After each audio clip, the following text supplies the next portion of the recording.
Thank you, Vice Chair. Could I just caveat my comments today? I think by stating the obvious that has been already referred to by the Vice Chair and also by Chief Constable Martin. And we must ever be mindful as we discuss these issues that there are families who have been deeply affected by the sad set of circumstances from our very dark and tragic past.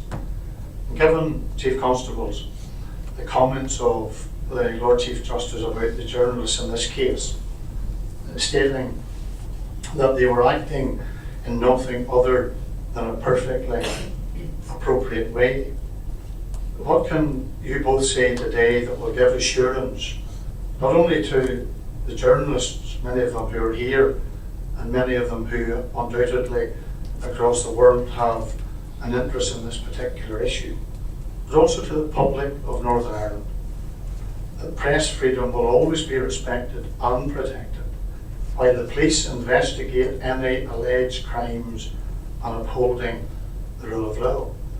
And also, given the question marks which have arisen over the securing of the warrant in relation to this and to other cases over a period of time, what confidence can we have in the future warrant applications? And finally, can you confirm what is the status of the live investigation in relation to all of these matters?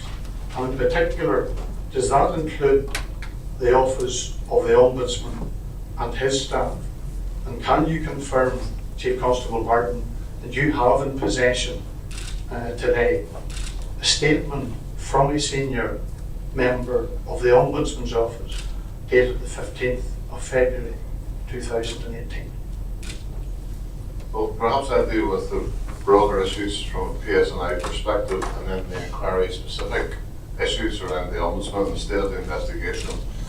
Mike can say as much as he is able to, given it is a live and ongoing investigation. I have never sought to pass responsibility or abdicate my responsibility towards my colleague Mike Barton for this investigation that touched into two journalists. I acknowledge that it had a big impact on them and their families. I believe not just in freedom of the press, but I believe in the informal accountability that is brought with an active media profession, an active journalistic profession in this jurisdiction. I support that, I believe in it, my own values are completely aligned with it. This was an entirely uncomfortable, difficult, awkward investigation to commission.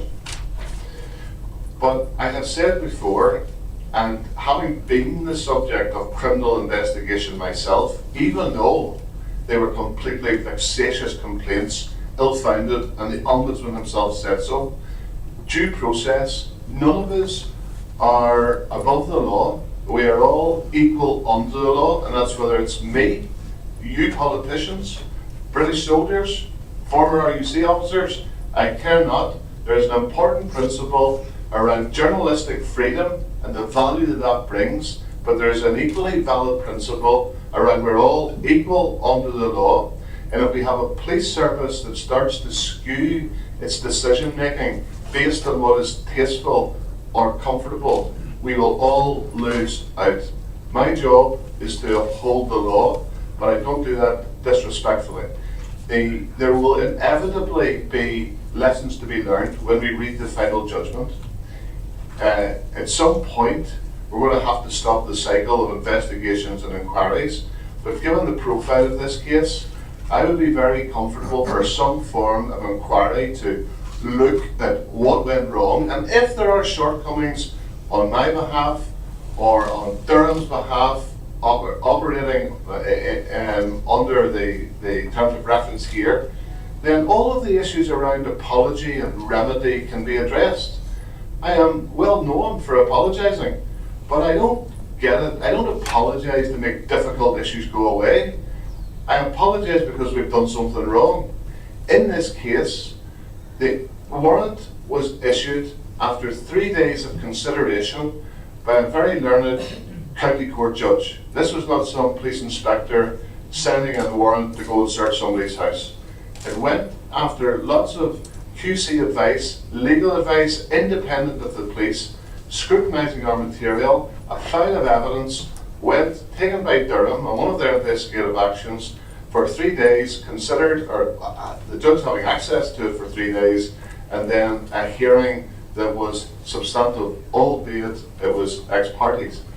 All of that I accept, I'm uncomfortable with it, but actually it doesn't mean that we, or Durham acting on my behalf, have done anything wrong. But if there is to be some sort of independent inquiry to look at all of this, and if there are shortcomings on my part, on behalf of my organisation, and we need to apologise, of course we will do that.